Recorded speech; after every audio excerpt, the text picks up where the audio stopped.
استاد ها دا ټماټر په 100 روپۍ کیلو دي. ټماټر او ټماټر په شپېته، دا لوګان په 100 روپۍ کیلو دي.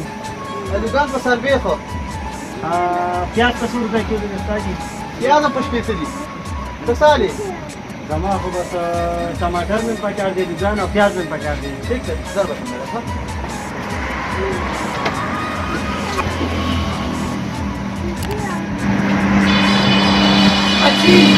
سلام بخیر راغلی. بشي بچي بشي ها بچي دا دوکان په څو کیلو دي؟ الوګان په 1500، بچي دا ټماټر ټماټر هم په 1500، او بچي دا پیاز پیاز په 100. بچي ها کیلو کیلو دي راځو. هذا سلام ده ها بابا.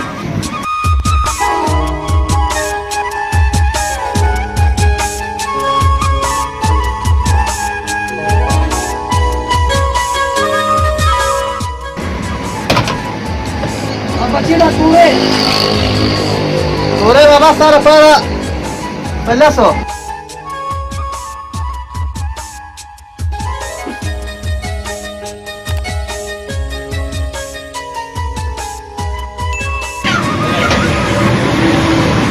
دا ولې بابا؟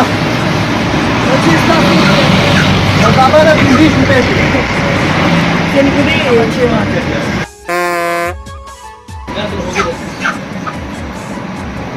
ٹھیک دی بابا ٹھیک دی. دا ولې ده؟ بچي الله دې په دوکاندارۍ کې برکت واچو.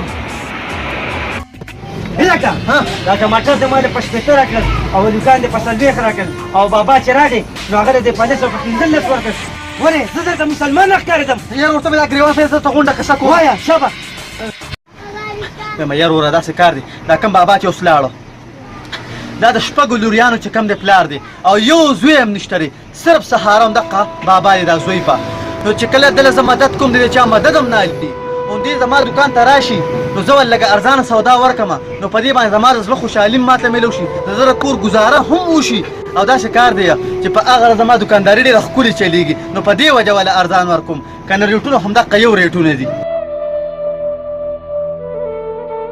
هیروره خفه نه شي، د انسانیت په خدمت کې چې څومره غټه مزه ده دا په هېڅ څه کې هم نشته. الله دې ګل او ګلزار ساته.